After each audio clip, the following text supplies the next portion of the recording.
La Tierra tiene una historia que contar.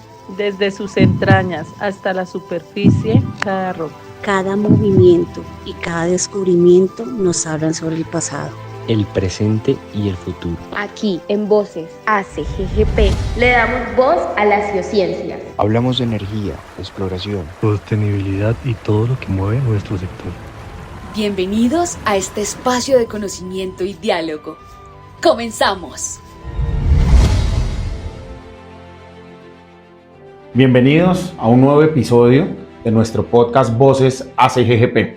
Soy Flover Rodríguez Portillo, director ejecutivo de la Asociación Colombiana de Geólogos y Geofísicos de la Energía. Y en este episodio vamos a tener una conversación muy interesante con un gran colega y amigo de la asociación, Leonardo Moreno. Leonardo, bienvenido y gracias por acompañarnos. Muchas gracias, Flover, encantado de estar acá. Nosotros felices de poder tener esta conversación, Leo. Hoy vamos a hablar de varios elementos alrededor del ejercicio profesional del geólogo y de los geólogos en el país. En un país con unas características geográficas, de orden público, climáticas, entre muchas otras, que hacen que sea desafiante ejercer la profesión. Y en ese sentido queremos expresar en este nuevo episodio nuestro más sentido homenaje a nuestra colega Andrea Fandiño, quien recientemente falleció producto de un accidente en campo ejerciendo su profesión. Leo, geólogo por más de 20 años, ejerciendo la profesión en campo especialmente y después quizás algo un poco más de oficina. Hablemos un poquito de Leonardo, de ese Leonardo que estudió ciencias sociales, ¿por qué? Y luego cuéntanos por qué ese Leonardo decidió entrar a estudiar geología en la Universidad Nacional. Bueno, Flover, la verdad es que la geología me picó como las abejas de manera definitiva. Yo estudiaba en el colegio y como todo niño, cuando está uno en la primaria, sueña con ser astronauta. Es encantador el asombro y la capacidad que tiene el niño de tener la imaginación al ver las estrellas, la luna, el sol y todas las cosas que le van enseñando los profesores. Y definitivamente ese es un sueño muy natural, ser astronauta algún día. Con el tiempo uno se da cuenta que eso está un poco lejos y ya una vez en la universidad entré a estudiar una carrera de ingeniería que la dejé en la mitad para pasarme a la Universidad Pedagógica. Yo comencé en la Nacional a estudiar esta ingeniería en la época de los cierres. Okay. Había muchos cierres. E inclusive una vez se llamó el añestre, los añestres, porque ya no eran semestres. Estamos hablando de los años 80, época del gobierno de Turbay Ayala.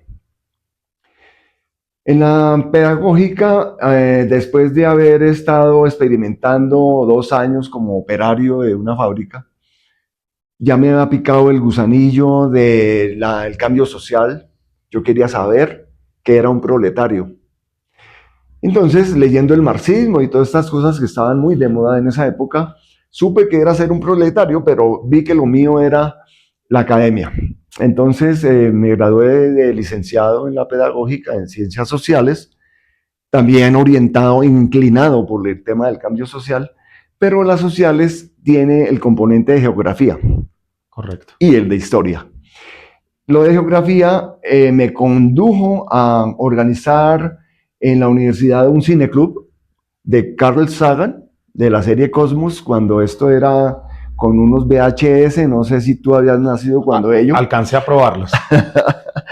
Y fue un éxito porque asistían estudiantes de todas las carreras y se hacían unas discusiones formidables. Los enemigos políticos ahí terminaban llegando a acuerdos sobre el tema científico. Entonces yo terminé para ejercer la licenciatura como profesor de bachillerato y dije, no, pero esto todavía me falta. Y comencé a mirar que era afín a la astronomía de los astronautas y a la geografía que me enseñaron. Y fue la geología. Eso fue así en resumidas cuentas, Robert.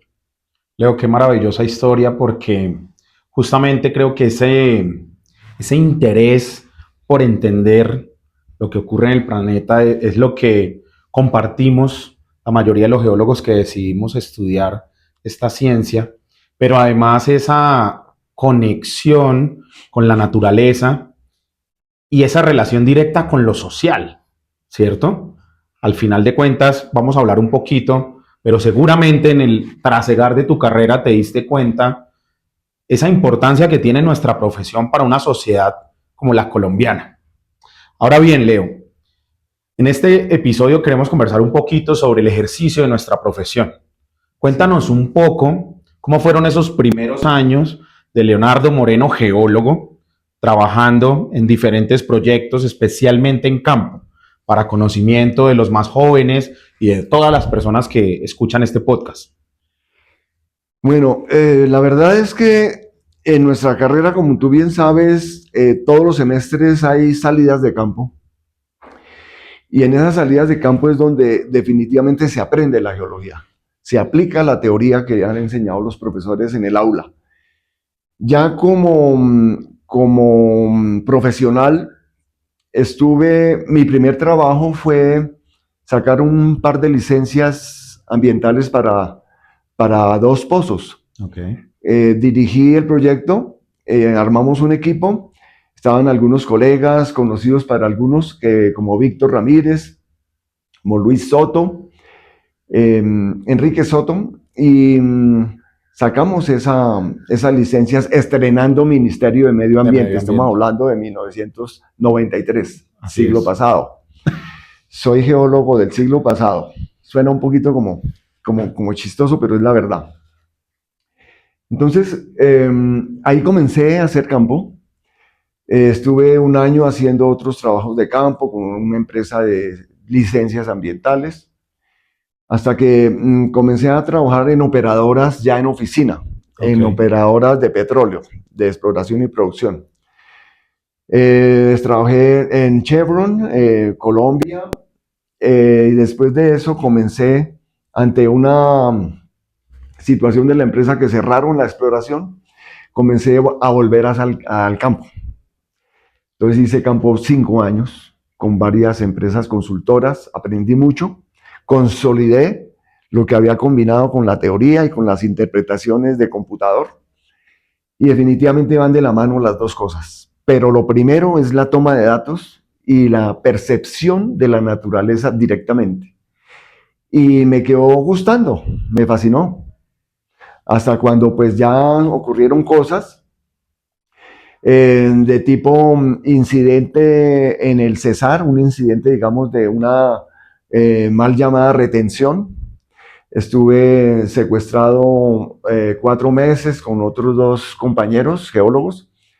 Salimos bien librados, afortunadamente, del impasse, y ya volví de nuevo a las oficinas a hacer más oficina que campo. Pero de vez en cuando salgo tomando las medidas de precaución. Siempre es bueno volver al campo, sin duda alguna. Pero especialmente reconocer esos diferentes roles que tenemos los geólogos y que podemos desempeñar es fundamental. Hay un trabajo que es necesario hacer desde la oficina, ¿cierto? Hay otro trabajo que debemos realizar en campo, con mucho detalle, con mucho cuidado y precaución, pero guardando siempre la relevancia de lo que significa obtener esos datos directos de los afloramientos. Ese trabajo de laboratorio que también realizan muchos de nuestros colegas, entre otros. Leo, esa experiencia de tu secuestro, tuviste la oportunidad de plasmarla en el libro que compartiste con todos nosotros y que has tenido la oportunidad pues de estar divulgando en diferentes lugares y escenarios. Y de antemano agradezco esa valentía de sentarse a escribir lo que significa una experiencia de este tipo. Pero quisiera aprovechar esa experiencia para que nos compartas quizás algunas reflexiones de lo que significó ese periodo de tiempo en que estuvieron privados de su libertad, y quizás algunos mensajes que como profesión podamos tener en cuenta para mejorar, ¿cierto? Y para implementar en nuestro trabajo diario, que no está exento, desafortunadamente hoy en 2025, aún de este tipo de situaciones. Sí, mira, la verdad es que el secuestrado debe buscar una manera de subsistir de una manera inteligente o de una manera por lo menos que no sea tan traumática como el hecho mismo de estar privado de la libertad. Entonces nosotros tres descubrimos que tocaba que inventarse algo, un oficio, qué hacer. Yo me fui por el lado de escribir un diario. Ese diario lo hice en hojas sueltas, que eran las mismas hojas de la toma de los datos del campo, del mapa que estamos haciendo en ese entonces para la Agencia Nacional de Hidrocarburos en la frontera con Venezuela, en la zona de la Serranía del Perijá. Y me fui llenando de hojas, se me acabaron y me tocó pedir cuaderno. Afortunadamente, después de un tiempo tuve cuaderno, tuve esferos, gasté 3 esferos kilométricos y medio escribiendo ese diario. Y eso lo guardé como un tesorito durante bastantes años. O sea, el hecho ocurrió hace 19 años y el libro salió el año pasado. Correcto. El consejo y la experiencia que a mí me ha gustado compartir en este libro es la importancia de tomar unas medidas de precaución. Primero, tratar de evitar que ocurra, y se puede hacer. Hay unas normas, hay unos comportamientos, unos protocolos que deben hacerlo las compañías que van a campo, que envían a sus geólogos a campo. Otra es que en el caso de que ocurra, que es una eventualidad, un secuestro debe manejarse de una manera también inteligente. O sea, uno no puede ponerse a pelear con un guerrillero de 15 años. O hacer como algunos secuestrados políticos que pues vivían ofendiéndolos y tratándolos mal. Estos guerrilleros, son unos secuestrados también en cierta forma, son unos niños privados de la libertad por las circunstancias del país. Todo esto lo explico en el libro, lo narro, es una crónica realmente. Alguna vez llevé el libro a una librería hace poco y me dijeron, está chévere la novela. Entonces le aclaraba al señor de la librería que es una crónica. Son hechos de la realidad colombiana, de la cruda realidad de cómo es la guerrilla por dentro. El geólogo joven, sobre todo, debe cuidar mucho su comportamiento, su actitud en el campo. Debe ser humilde, debe aprender también del campesino. El guía o el auxiliar que uno tiene es definitivo para mitigar o reducir el riesgo de un secuestro. Usualmente uno no sabe qué persona es. Hay que tratarlos muy bien, como debe ser uno. O sea, los geólogos somos gente sencilla, gente chévere, pero no puede uno salir con el manido cuento de que usted no sabe quién soy yo, que yo soy doctor por ser de una universidad. Eso hay que guardárselo. Cuidarse también de enamorarse por allá, porque uno no sabe con qué chica se va a meter. Son cosas elementales que uno hacía desde estudiante, de mirar a ver cuántas novias tenía allá en el pueblo, en el sitio. Todo eso es riesgo y otras cositas que están en el libro. Completamente de acuerdo. Y quiero invitarlos a todos y todas a que vayan a nuestro canal de YouTube, ACGGP, porque ahí tenemos un recuerdo muy bonito de lo que fue el lanzamiento del libro con Leo, y donde van a poder conocer muchos más detalles. Y por supuesto, pues acercarse a comprarlo, porque vale mucho la pena tener este documento, conocerlo y poderlo utilizar en nuestra cotidianidad. Leo, después del secuestro, después de esa situación, no me quiero ni imaginar pues todo lo que tuviste que vivir, el reencuentro con la familia, digamos, volver a una sociedad con tantas dificultades, ¿cierto? ¿Cómo fue ese proceso? ¿Cómo fue tu vida después de esta situación, personalmente, pero también profesionalmente? Bueno, después de ello, pues obviamente tuve un periodo de trauma, un periodo de problemas de adaptación, problemas psicológicos. me ayudó mucho una entidad que ya no existe, que se llamaba País Libre. Correcto. Era una fundación que ayudaba a la familia del secuestrado y al secuestrado mismo, durante y después de ocurridos los hechos. Otra entidad era el programa radial Las Voces del Secuestro, de Ervin Hoyos, nos ayudó mucho. Tampoco existe hoy en día, por problemas de pauta, de publicidad, en fin, pero veo que ese tema del secuestro no lo hemos todavía superado, lamentablemente, en el país. País con la guerrilla más antigua de todo el hemisferio occidental.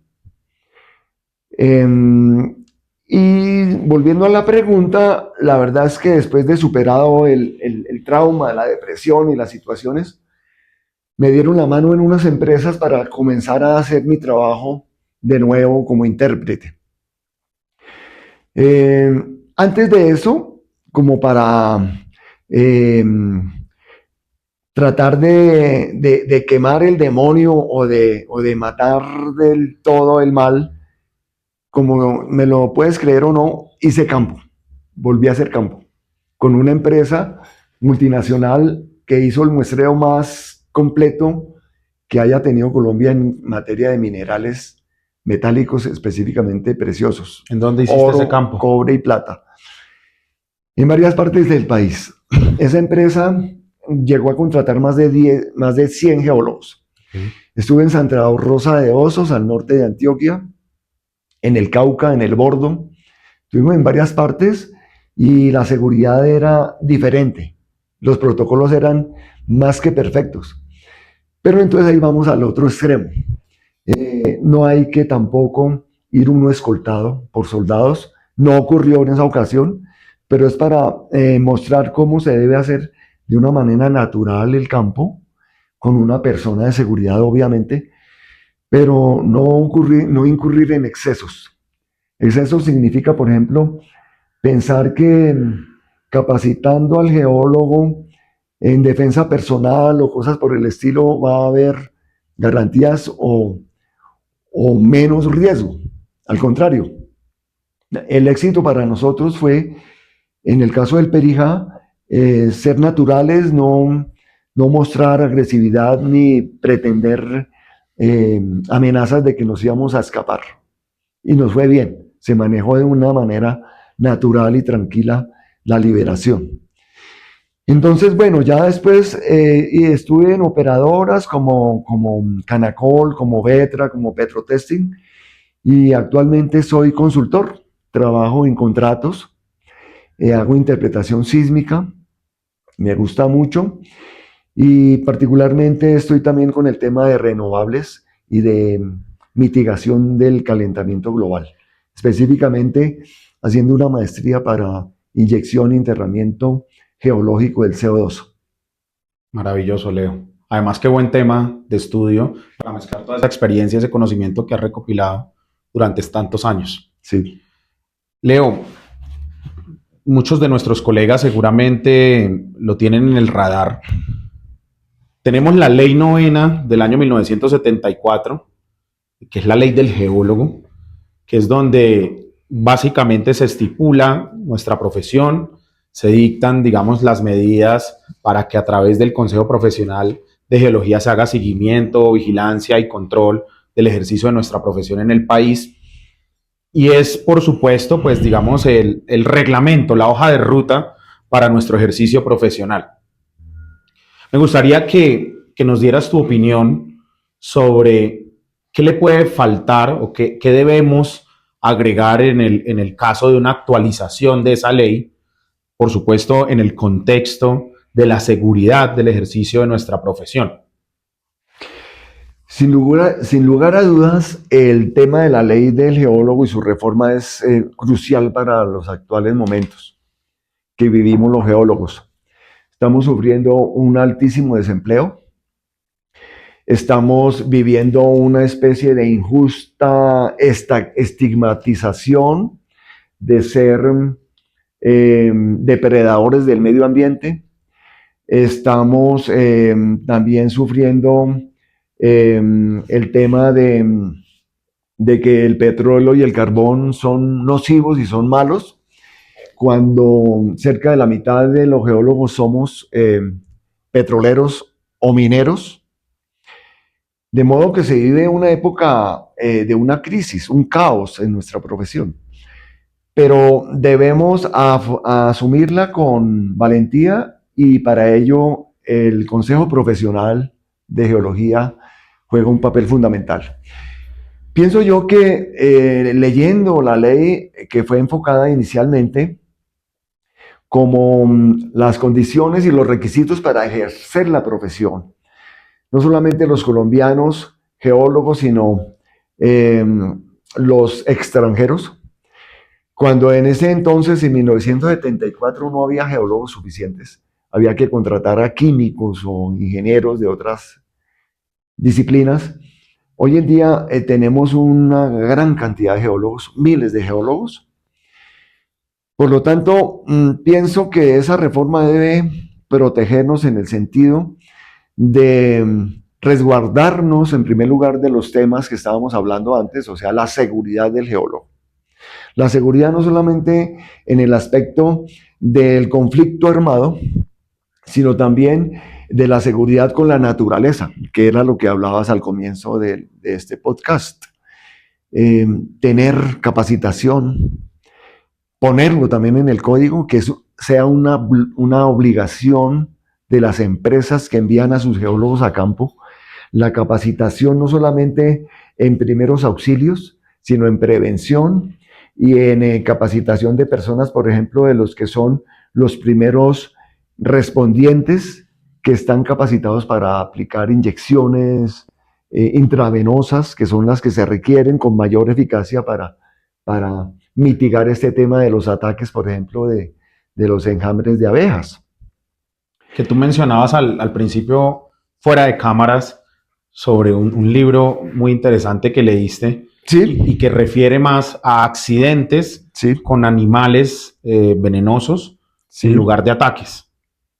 Exactamente. Este libro lo quiero mucho porque lo compré al comienzo del siglo.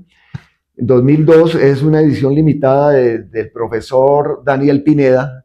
Es un médico de la Nacional, toxicólogo, doctorado en Brasil y especialista en estos bichos, como llamamos nosotros, en los ofidios, las culebritas, las rayas, las ranas, las medusas, las arañas, las tarántulas y las amigas abejas, sin olvidar el escorpión. Él hace el único estudio serio hasta donde yo he visto que es traído de estudios del Brasil, que tienen más avance en el conocimiento de esto, porque para nosotros el tratamiento de estos problemas, de estos accidentes, no se está manejando con seriedad, siendo un país tropical, selvático y de todos los climas. El nombre que le pone él es muy diciente: accidentes por animales venenosos. En ningún momento se habla de ataque. En general, los animalitos han respondido a un miedo, a un temor, a una prevención y una defensa.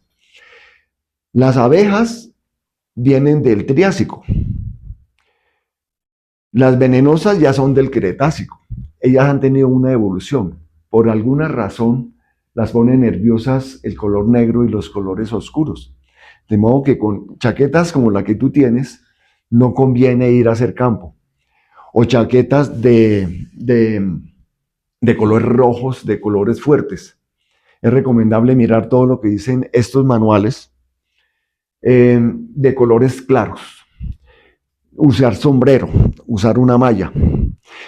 Bueno, pero finalmente, para no distraerme con tu pregunta, yo estoy seguro que un éxito de la ley del geólogo es también nosotros golpearle la puerta a la Comisión Quinta de nuevo, para comenzar a hacer el lobby pertinente con los políticos, los senadores, con los que hacen las leyes, para, además de nuestro propósito de un geólogo por municipio, tengamos una aproximación a que la profesión del geólogo sea declarada, sobre todo el geólogo de campo, de alto o muy alto riesgo, por lo que hemos expuesto. Completamente de acuerdo, Leo. Estos temas no son menores y no pueden tratarse a la ligera. El hecho de que los geólogos estemos de alguna manera acostumbrados a que este tipo de accidentes ocurran en campo no quiere decir que es normal y que debemos estar ausentes de la construcción de manuales, de protocolos de seguridad y de, digamos, un ejercicio seguro de nuestra profesión, especialmente en campo. Y estoy completamente de acuerdo contigo en que la actualización de esa ley del geólogo pues debe contemplar de manera decidida una caracterización, ¿cierto?, de los diferentes roles que tenemos los geólogos y a cuáles debería cobijar, digamos, esa categorización de alto o muy alto riesgo en virtud de las tareas que desempeñamos en el territorio. Claro.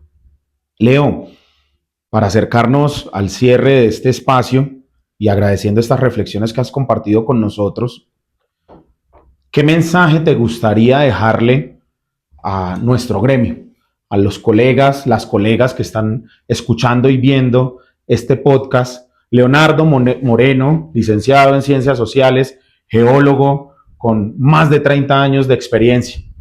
¿Qué mensaje les dejas a ellos? Bueno, el primer consejo que les doy es no conseguir este libro porque está agotado, pero tal vez todavía quedan unos ejemplares editados en España por Amazon.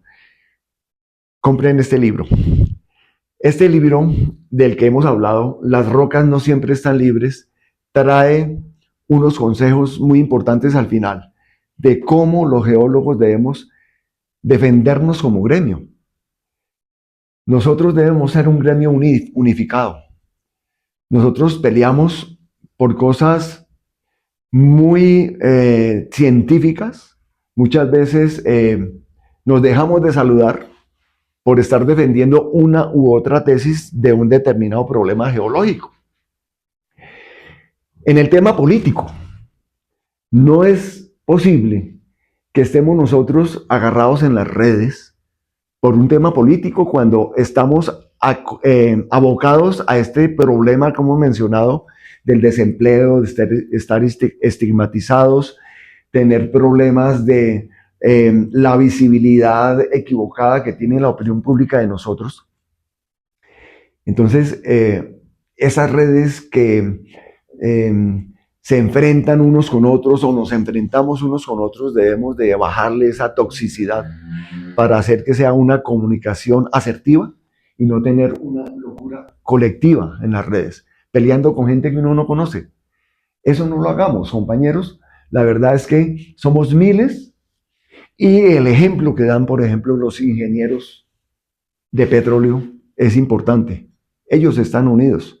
ACIPET tiene mayor visibilidad todavía que las asociaciones de geólogos.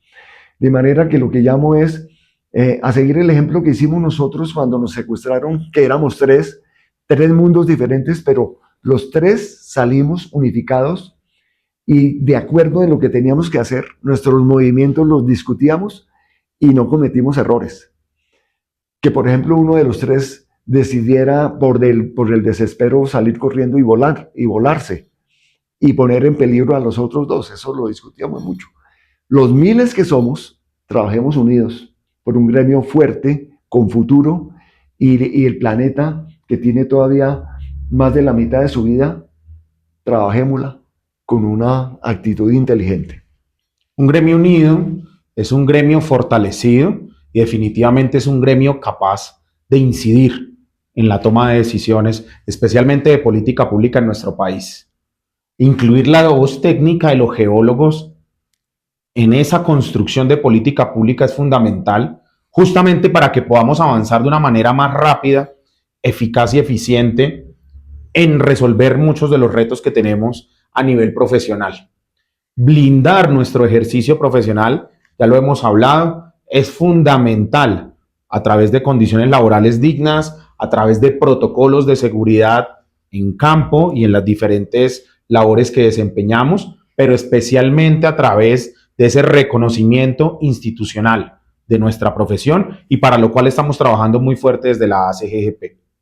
Y finalmente, fortalecernos como gremio.